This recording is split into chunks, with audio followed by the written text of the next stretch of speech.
Hello friends, આજે હું બટાકાની ચિપ્સના ભજીયા બનાવીશ. જો બટાકાની ચિપ્સ પાડી દીધી છે.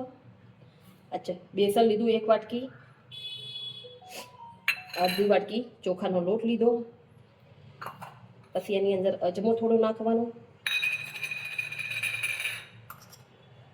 હળદર નાખવાની ચપટી,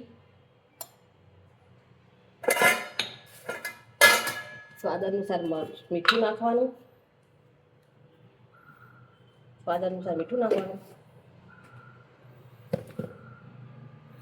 જો આ બટાકાનું આ પેલું ચણાના લોટનું ચોખાના લોટનું ખીરું તૈયાર થઈ ગયું અને એની અંદરથી મેં ચિપ્સ નાખી અને આ તૈયાર કરી દીધી ચિપ્સ. અને આવા જો આ ચિપ્સ હું બટાકાના ભજીયા આ તૈયાર કરું છું. બરાબર, આ જો બટાકાના ભજીયા તૈયાર થાય પછી બતાવું. જો મારા બટેકાના ચિપ્સના ભજીયા તૈયાર થઈ ગયા. બાજુમાં ડુંગળી કાપી, ટામેટા સોસ અને મરચાં તળ્યા.